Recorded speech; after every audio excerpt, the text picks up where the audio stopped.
Buongiorno a tutte e tutti, sono molto contenta di questa nuova occasione delle lingue live in cui siamo nuovamente in compagnia di Silvia Chini, che adesso compare e che saluto molto volentieri.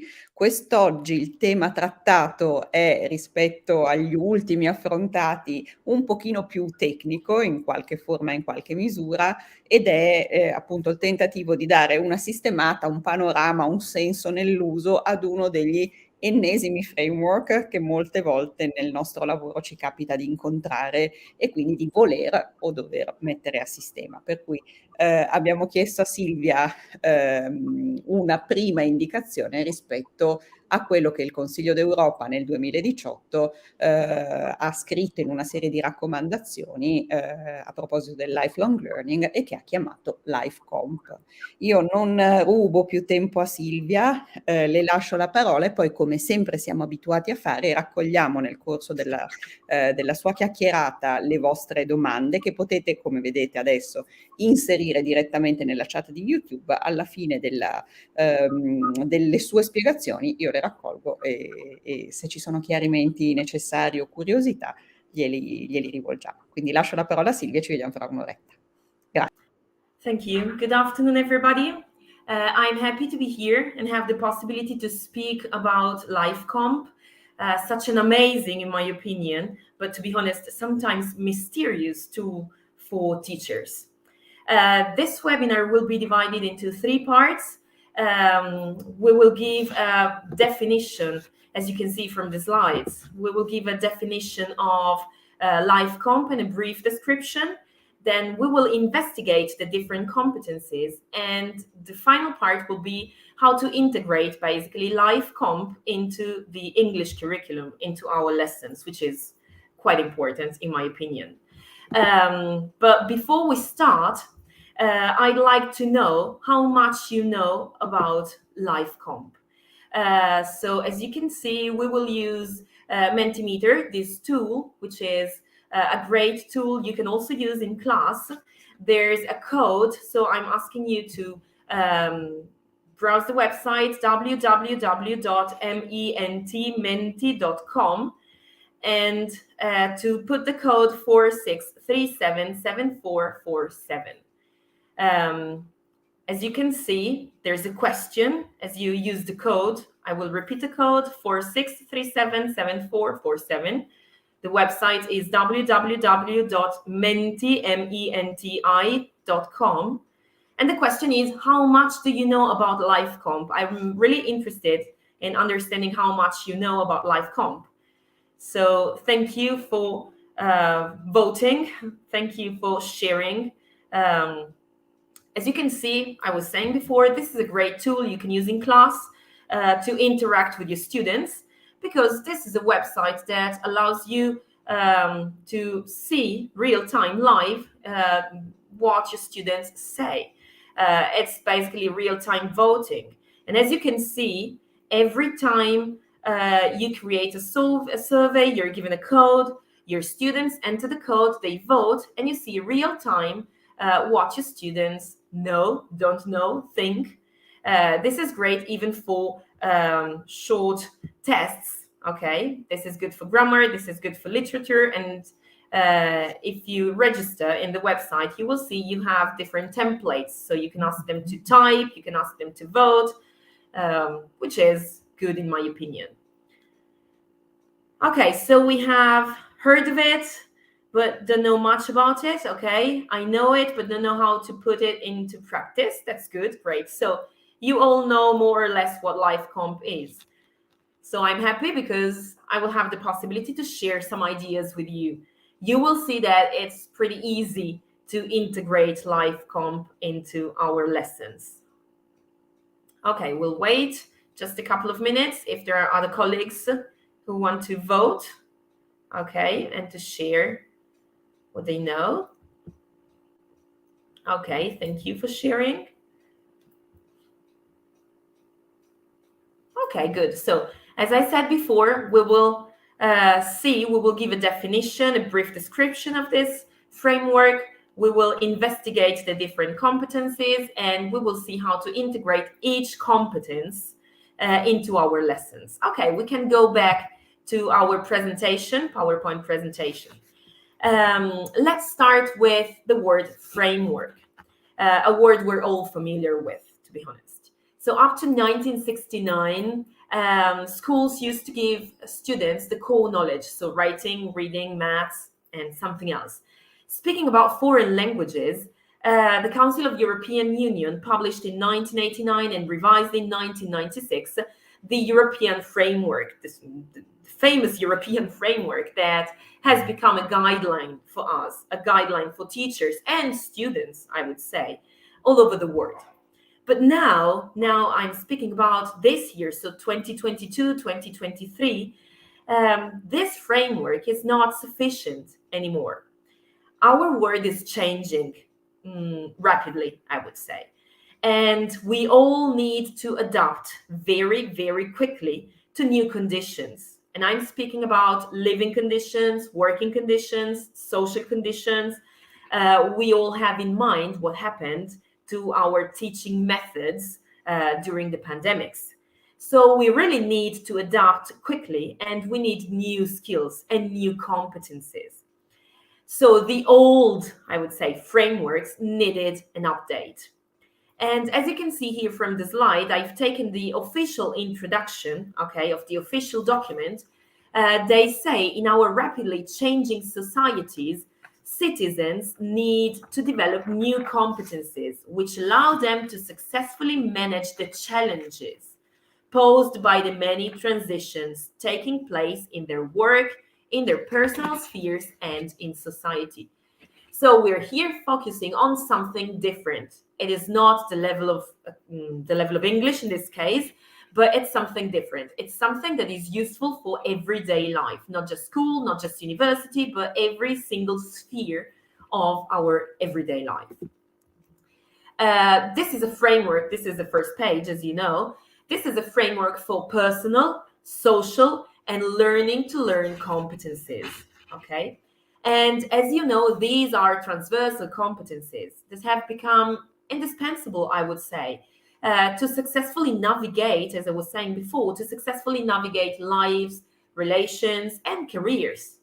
Coping, as the official introduction said, the slide before, coping with changes, digital transformation, for example, new job markets, pandemics. So this framework describes 9 competencies, 9 skills divided into 3 areas. The personal area, so 3 skills for the personal area, 3 skills for social area, 3 skills for learning to learn area. And these competencies have been labeled in a lot of different ways. They're also known as non-cognitive skills, 21st century skills, life skills, and other names. And for this reason, as you can see in the slide here, for this reason, the European Union provides a table, this is the one you can see now in the slide, that shows the relationship between Lifecomp, the 21st century skills, skills for 2030, and non-cognitive skills, and so on. And as you can see, you have many links between Lifecomp and life skills, 21st century skills, and the non-cognitive skills that we are used to in our everyday life as teachers. The first question is, why does this framework focus, and the others, okay, life skills, soft skills, and whatever, focus on skills and not knowledge? Well, knowledge comes and goes. You can study something and you have knowledge, okay? But once you master a skill, it's for life. So once you master the skill learning to learn, you will be able every single day to learn something new. So knowledge will come. This is the reason why they think, and we all think it's important to focus on skills and knowledge, and not just knowledge. This framework has the shape of a tree, as you can see here. The tree is the symbol for the student, okay? And you can see the roots of the tree in the social cultural context. So the student lives in a specific context, in a specific social and cultural context, which is super important to develop all the 9 skills, the 9 competences of this Lifecomp. And each competence, each branch, okay, has 3 stages of progression. Level 1, level 2, level 3, so bud, flower, and fruit.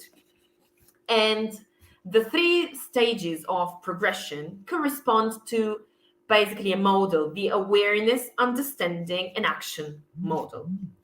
On real trees in nature, we normally find buds, flowers, and fruit at the same time, okay? And in our lives, okay, we can find coexisting competences at different stages of progression. So we can master one competence, for example, in the personal area, and we struggle with the other 2 competences, okay? So we can have different levels of progression, different stages of progression at the same time for different competencies. So let's start with the 9 skills now. Okay, let's start investigating the competencies. And we start from the personal area. As you can see, the personal area has a color, the social area has another one, and the last one has another one. So we have darker green, green, and blue for our 9 competencies. The personal area, the first area, refers to, obviously, personal development, okay, and realizing the potential of everyone.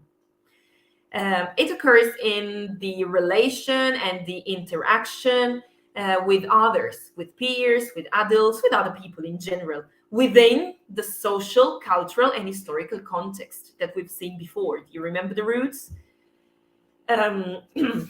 So the first skill of this area is self-regulation. Self-regulation is a typical human capacity, which basically allows us to regulate, okay, our responses to the situations we face. It's basically, how can I say, the ability to manage emotions, the ability to manage behavior, the ability to manage thoughts. And the first stage to master self-regulation is the capacity, the ability to perceive and recognize our own emotions, because sometimes we can't even give a name to what we feel in a specific moment. The first stage is also the ability to give a name to our thoughts and to our body responses, to identify our strengths, to identify our weaknesses, to deploy strategies, for example, to regulate emotions. So this is quite a tricky competence, quite a difficult skill to master, because it involves a lot of different things. Now you can understand the different stages of progression. So first of all, we manage to give a name to what we feel.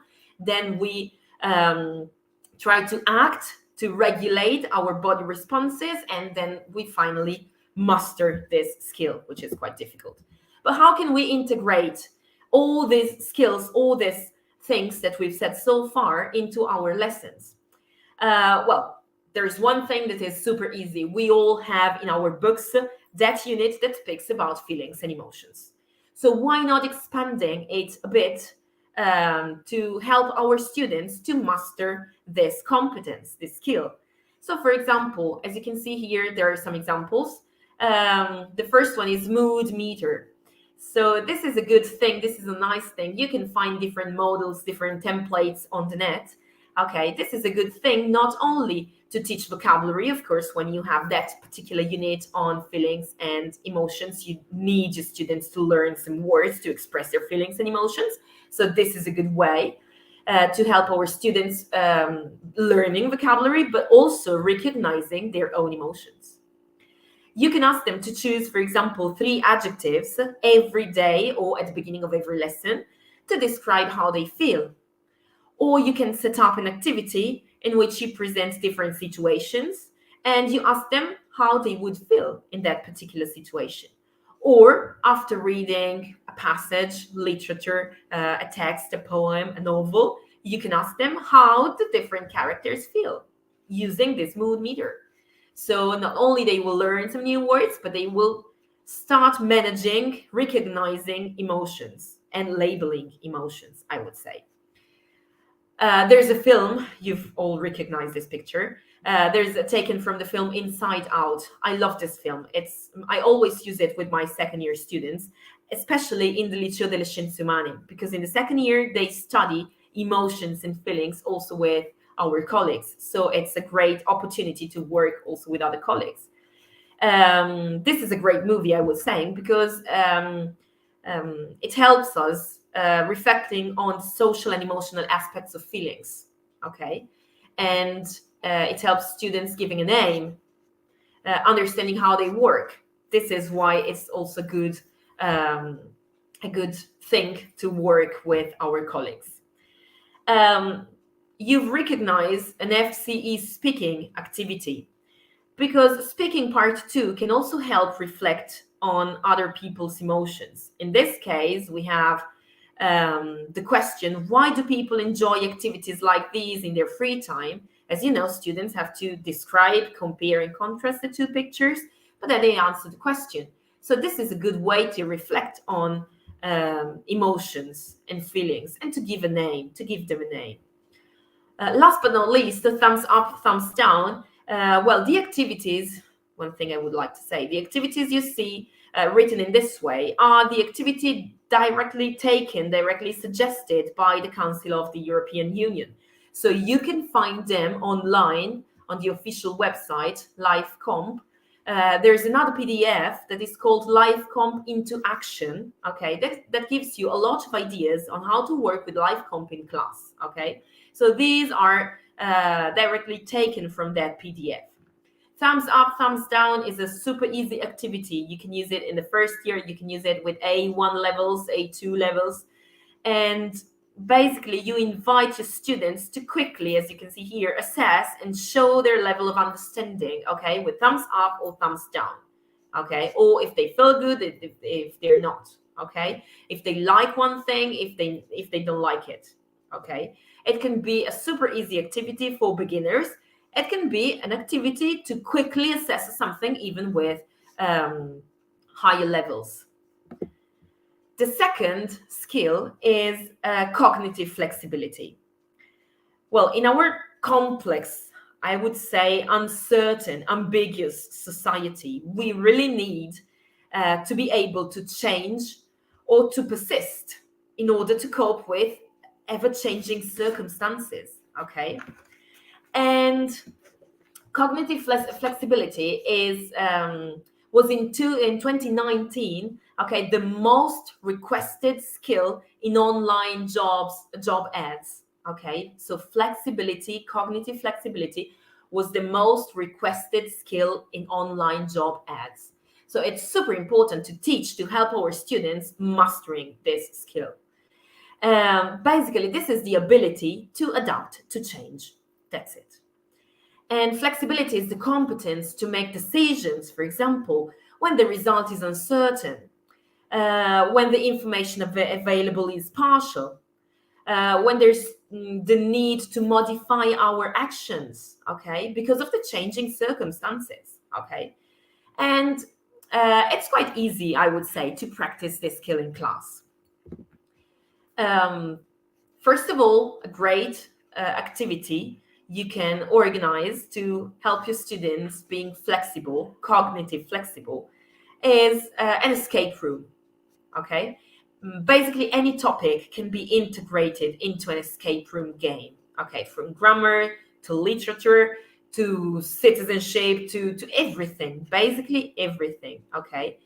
And if you browse online, you will find a lot of websites that will help you creating the perfect classroom escape room. You can use pen and paper, you can use devices, you can use whatever you want. You can use computers, you can use just your room, okay, your classroom.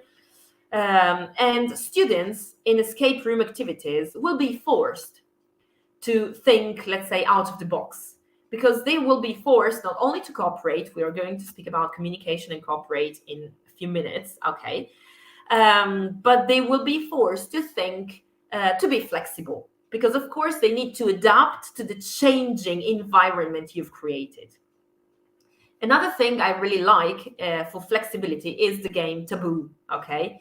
You know, when you have that supplenza or the last 10 minutes of the lesson, this is the perfect game because you can choose the easiest word you can think of, and you can tell your students not to use specific words, of course, and they will be forced, once again, to think out of the box, to think how to explain that word using synonyms, for example, using a way they didn't have in mind. Another thing I really like to help them mastering flexibility is asking my students to create quizzes, okay? If we ask our students to create quizzes, they will be forced, once again, to consider the topic from another point of view. Because if they answer questions, okay, they will think in a specific way. But if they are asked to create some questions for the classmates, for example, they will be forced to think, to consider the topic, the grammar topic, the text you've read in class from another perspective, from another point of view, because they are creating questions. And an activity which is taken once again from the official PDF, but that I really like, is basically offering multiple ways to achieve the outcome. So you give your students different possibility to achieve what you want to achieve. This is what I generally do for summer assignment or after reading a novel or for literature. I give my students different possibilities. So you read a novel, summer assignment, for example, and you choose. You can choose to write an essay. You can choose to create a playlist, for example, of songs that, in your opinion, are related to the novel you read. And then you write some short paragraphs to give your opinion, to explain why you've chosen the specific songs. You can create, for example, a podcast. You can create a collage with pictures, and then once again you write some short paragraphs to explain why you've chosen that particular picture or pictures. So you give your students the possibility to choose the way to achieve what you want to achieve. If you're interested in podcasts, we don't have time here, unfortunately, but if you're interested in podcasts, there are some great podcasts, and also an article in the magazine, the Rizzoli, le lingue live magazine, the lingue news, on how to use podcasts in class and how to ask your students to create a podcast. Okay, so they particularly enjoy this activity of creating podcasts. The third competence of the personal area, so the first area, is well-being. Well-being is one of the many links between Lifecomp and the sustainability goals. Okay, the definition given in Lifecomp, you can read it here.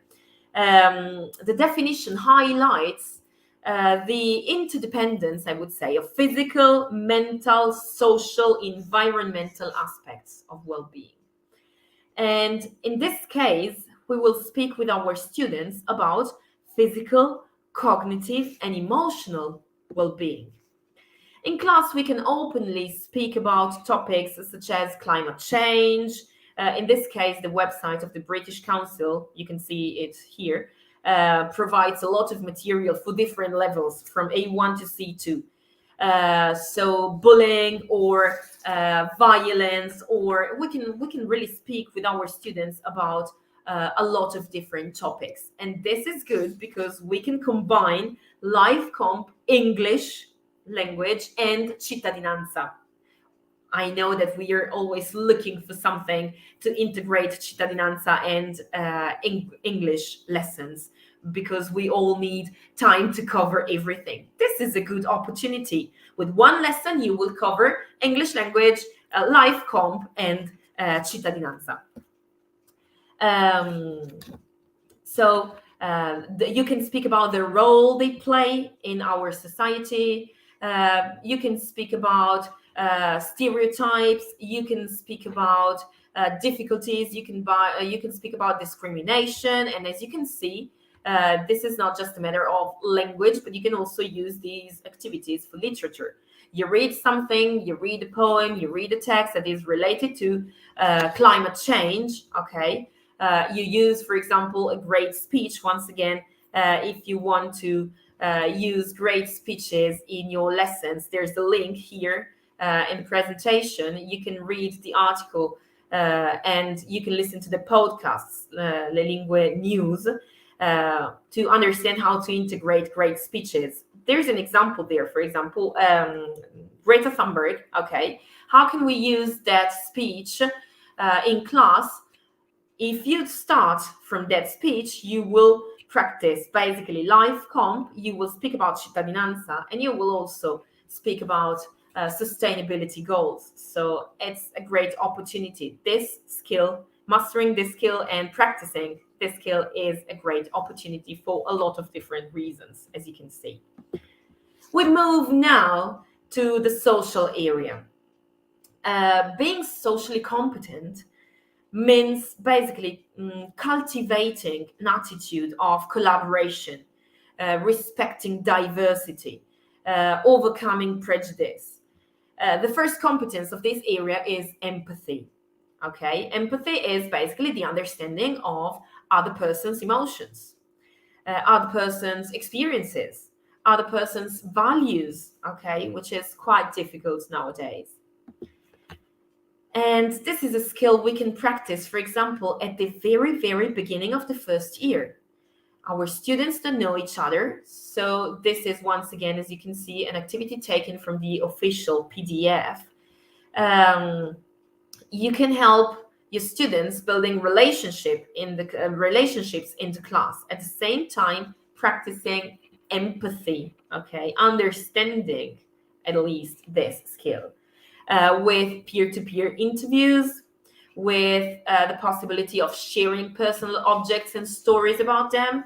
An activity I generally like doing at the very beginning of the first year is asking my students to bring an object to school. Okay, and starting from that object, they will introduce themselves for about 1-2 minutes. Okay. So it's not the usual introduction. Okay, hello, my name is Silvia, I'm from land, blah, blah, blah, blah, blah. But starting from the object. So somebody decides to start from something they use to practice sports, or a specific song, a specific picture. Okay, so they will introduce themselves starting from something different, from another point of view, from another perspective. Okay, let's say. 2 facts and a lie. When peers, as you can read here, have to guess one wrong fact. This is a good thing for beginners. Or guess who. When each student shares a fact about themselves, okay, everyone has to guess whose fact it is. So after a couple of lessons, let's say, after introducing themselves, for example, in my case with the object, okay, starting from the object, we play guess who. So just to understand if their classmates know, okay, if students know each other a bit better. Empathy can also be practiced at higher levels, okay, once again with our colleagues for cittadinanza e costituzione. So as you can see here, empathy is one of the core competences, okay, for cittadinanza e costituzione. But also with, for example, this activity I particularly like, that is called Circle of Viewpoints, okay? This is a thinking routine, okay, that encourages students to think about multiple perspectives. It helps students to learn that people may think or feel differently about the same topic, idea, or circumstance, okay? If you want an upgrade, okay, you can use the Circle of Viewpoints, these activities, with literature. Okay, think about war poets, think about post-colonial literature, think about you can think about everything, to be honest. You think about Auden, okay, refugee blues. Okay, you can give each student a character of the text you've read in class, okay, or the poem you've analyzed, and ask them to try and understand what they think about a specific circumstance. For example, I've mentioned Auden, refugee blues. Okay, you can ask somebody to think from the point of view of the victims, okay, the two who are looking for a place to stay. Or you can ask somebody else to think from the point of view of the perpetrators. In the poem, we have soldiers, we have Hitler speaking. But you can also ask them to think from the perspective, from the point of view of the spectators. So people, normal people, common people, citizens who do nothing to help the two refugees, okay, because they're afraid of them, because they think they were still their daily bread, because of different things.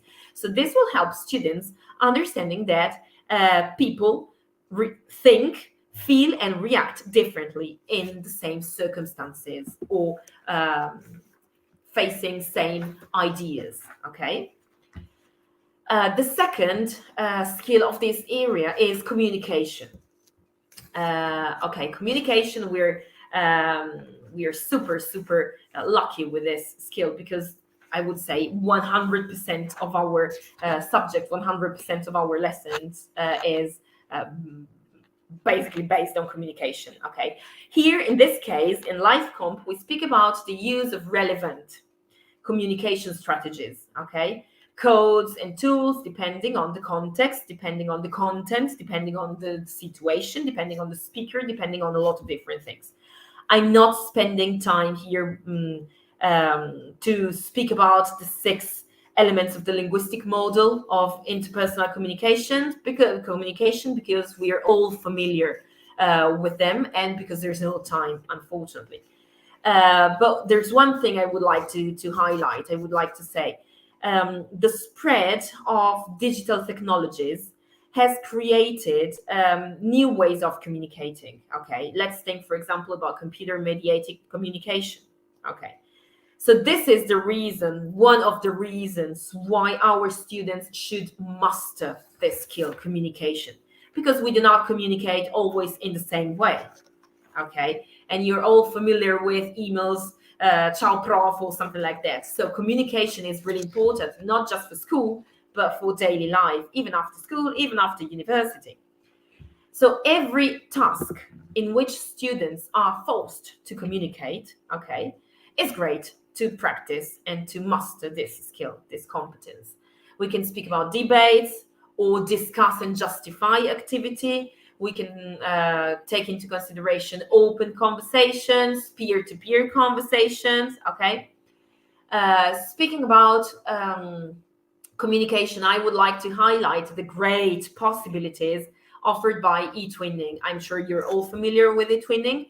It is a platform for teachers and students to work together, okay, with students in schools abroad, okay, on international, as I was saying, cooperative, collaborative projects. Okay, this means not only using effective strategies to communicate, but also dealing with different social and cultural backgrounds. The thing we were saying at the beginning. So the tree has its roots in the social cultural background context. Okay, eTwinning gives the possibility to interact with peers, with adults abroad, so with different social and cultural contexts, backgrounds.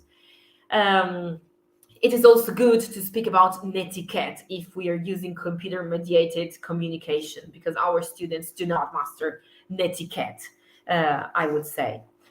But you can help your students mastering this skill in a lot of different ways.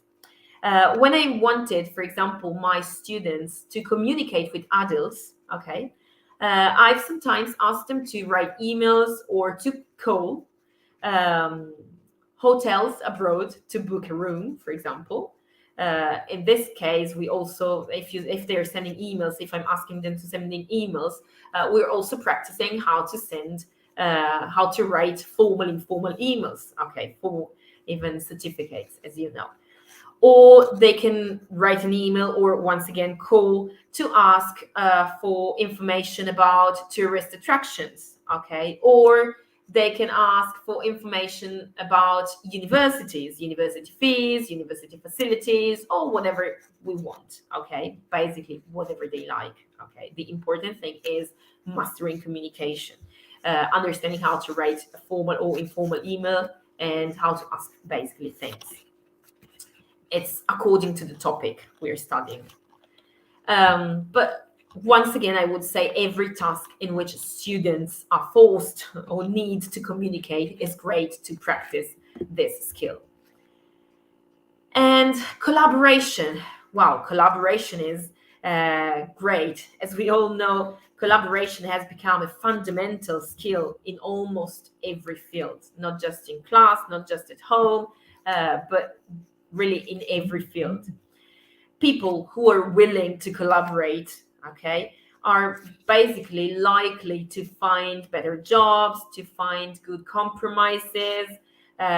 Collaboration, I would say, does not only mean teamwork, okay, but also understanding the importance of trust, the importance of respect, coping with conflicts, negotiating different disagreements, for example. The awareness, for example, that others may have different backgrounds, different ideas, better ideas. Okay, this is collaboration. And practicing collaboration in class, I would say it's quite easy. Okay, theoretically easy. Okay, because we all know the problems with students. Oh, I don't want to work with this group because some classmates do not do anything, they do not contribute, and they basically wait for others to do, and then they get the good mark, but they don't do anything. So I perfectly know these problems. What I generally do is using different formats of group division, okay? So by level, by shared interest, by choice, random, okay? So they do not work with the same classmates twice, I would say, in the term, okay? And small groups is the key, in my opinion, for success, okay? If your groups are made of 4 students, okay, it is more difficult not to participate. If the group is bigger, if the group is made of 8, 9 students, there's always somebody who doesn't do anything and just wait for the mark. Okay, but smaller groups are better in this case. In my opinion, this is my opinion. We can ask them for collaboration. We can ask them to practice debates. Okay, debates are a great way to collaborate. They all have to come up with an idea, justify this idea, speak. They have different roles. You give these different roles in the group. So this is a good way to collaborate. My favorite activity for collaboration and for other things, I'm not explaining them here, is station learning. I've spoken about station learning even before. Station learning is a group activity. Basically, you prepare, as you can see here from the picture, you prepare some stations. Okay, they can be desks in your classroom. And each station has a different task, okay? And the small groups of students, maximum 4, once again, they can choose the station to start with, okay? They have a specific time. For example, you have 1 hour, you have this lesson, and you need to cover all the stations, okay?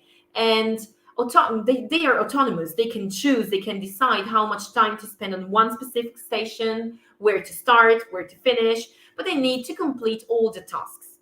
This is a great activity for collaboration, and this is can be adapted for basically every single topic. You can use it for grammar, you can use it for literature. I generally use it to introduce Shakespeare. Each station takes into consideration a specific aspect of this important person of Shakespeare in this case, okay? And they can explore with their group, they can explore different aspects of his time, his life, his plays. And at the end of the learning station, at the end of the lesson, they will have a general, at least, idea of who Shakespeare was, where he was born, and some other things. The lesson after, they will have the possibility to share what they've learned, what they've found out from the stations. Okay, this is a good way to start a huge topic, for example, for literature. And this is great even for romanticism or literature, but also for grammar. If you want to revise, or if you want to introduce, for grammar, I generally use it to revise things. If you want to revise present perfect, you can create a station learning, and your students in small groups will revise present perfect in one lesson, deciding where to choose, what to do. And this is a great thing to help our students learn how to collaborate. And now we're about to start the last area. The last area is the learning to learn area. Learning to learn is a competence which is fundamental, okay, not only for students but also for adults. And this one is said to be the most important skill to learn. And the first descriptor is basically openness, curiosity to new learning experiences, growth mindset. It's what drives us, it's what drives people to learn something new, okay? The Council of European Union gives a scale to use with students. You can see it here, okay? This is taken once again from the official PDF.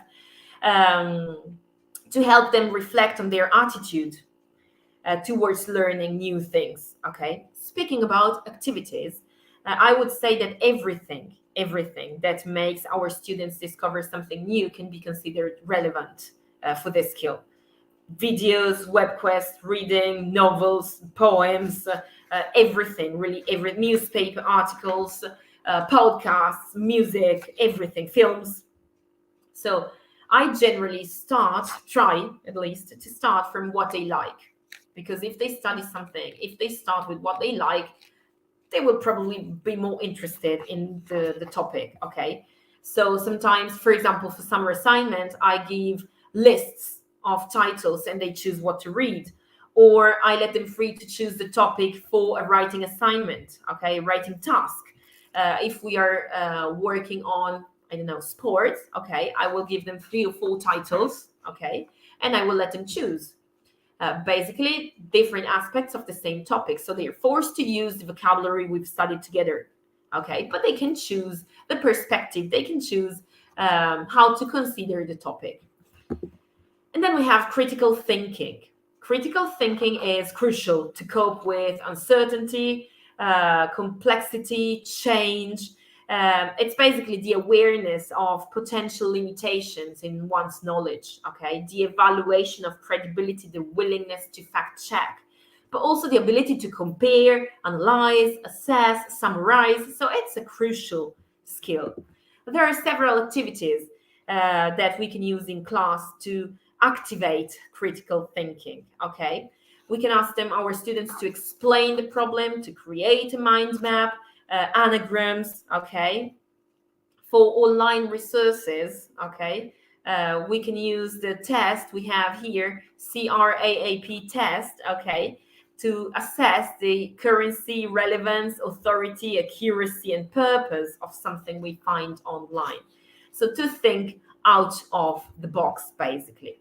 I only have 2 or 3 minutes. So last but not least, managing learning. This is the last competence of Lifecomp, the last competence of the last area.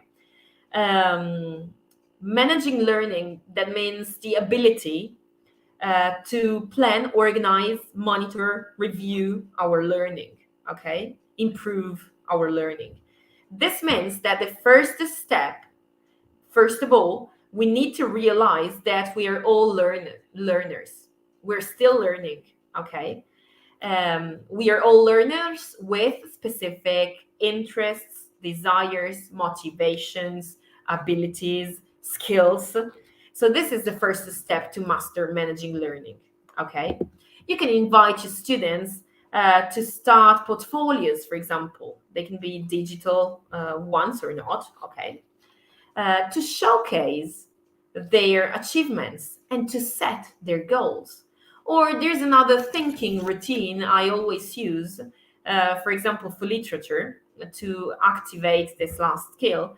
That is called, as you can see there, as you can see here, I used to think, but now I think. So before reading Charles Dickens, okay, before reading A Christmas Carol, I used to think, blah, blah, blah, blah, blah. Now that I've read, analyzed, and understood, okay, A Christmas Carol, I think. So I've changed my perspective. I've changed my idea, probably yes, probably no, because I had the possibility to analyze, to understand, and to investigate a specific, in this case, novel. Okay. So there are a lot of different activities, and I'm sure that a lot of these activities are the activities you generally do in class. We generally do in class without even knowing that we are practicing these specific skills. So it's not too difficult, but it's a long way to integrate Lifecomp into our daily lessons. So I would say buon vento to everybody, because it's, as I said at the very beginning, this Lifecomp is an amazing but sometimes mysterious, and I hope now this is less mysterious for you than at the beginning of this webinar. Thank you.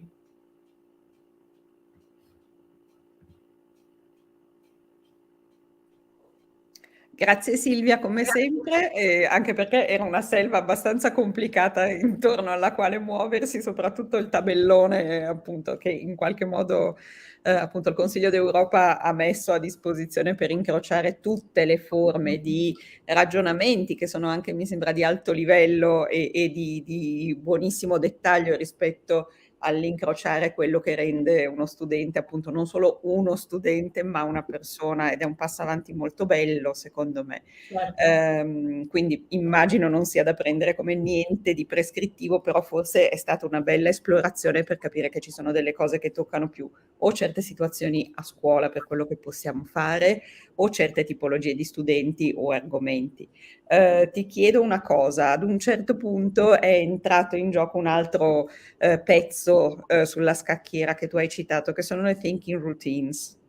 Allora, mi è parso di intendere che, come dire, Lifecomp sia un ombrello di organizzazione, di pensiero, di cura rispetto a certe aree, e che però, diciamo, sotto questo ombrello ci possa stare quella che è la nostra pratica didattica, che abitualmente portiamo avanti, forse senza avere l'ansia della valutazione o senza dover avere l'ansia del ma quanto tempo ci vuole, cioè non è di per sé una pratica didattica, ma ho inteso correttamente? È la domanda. E la seconda domanda all'inizio è... quando si vede, cioè il primo impatto può essere devastante, può essere mamma cosa faccio adesso, però oggettivamente tantissime di queste cose noi già le facciamo in classe, basta solo o aggiungere magari un piccolo pezzettino o modificare una piccola cosa, oppure semplicemente portare l'attenzione sul fatto che quello che già facciamo è utile per una cosa, per l'altra e per l'altra, perché molto spesso, ma mi ci metto dentro assolutamente anch'io, ragioniamo per compartimenti stagni, no? Devo fare Lifecomp, devo fare educazione civica, devo fare letteratura, però più si aprono le porte, più i nostri studenti ne beneficeranno, e anche noi, mi viene da dire. Ecco, quindi diciamo non è una serie di caselle da riempire, ma diciamo è un pensiero in qualche modo da introiettare e da rivolgere coinvolgendo i nostri studenti. Sì. Un'ultima domanda. A tuo avviso sono, diciamo, procedure o attenzioni, eccetera, che sono più legate a momenti di oralità o non necessariamente? Non necessariamente, perché per esempio appunto abbiamo parlato della flexibility, possiamo dare diversi spunti, diverse possibilità, possiamo focalizzarci se vogliamo sullo scritto, possiamo focalizzarci se vogliamo sull'orale, non è assolutamente niente solamente per l'orale, perché da tutto, come abbiamo visto in realtà, da tutto può nascere un'attenzione particolare per queste competenze. Quindi possiamo arrivare a una flexibility, cognitive flexibility, anche facendo pratica per lo scritto dell'IELTS, mi viene da dire. Beh, è una cosa che io spesso faccio, perché l'IELTS, lo scritto, quello l'essay, chiede sempre to what extent do you agree, quindi quanto sei d'accordo con questa informazione. Quindi anche lì ci viene richiesto a volte anche di immedesimarci con una situazione che non è la nostra, quindi magari torniamo all'empatia, torniamo alle emozioni, alla personal e social area, ci viene chiesto di immedesimarci in una situazione che non è la nostra, ci viene chiesta un'opinione. E noi, anche se stiamo facendo ufficialmente pratica per lo scritto dell'IELTS, mettiamo in gioco tutte queste competenze.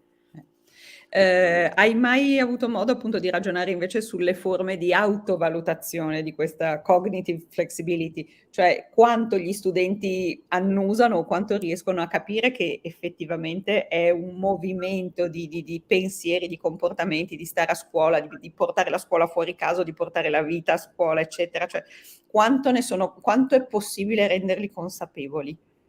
È difficile, perché molto spesso non ne sono consapevoli, ma forse anche perché, in qualche momento non ne siamo consapevoli nemmeno Neanche noi. Cioè, quando nascono anche solo dei progetti interdisciplinari nuovi ci stupiamo e in realtà abbiamo sempre fatto queste cose senza pensare che magari con un piccolo tasellino in più potevamo unirci a dei colleghi, a delle altre bellissime iniziative, quindi è difficile.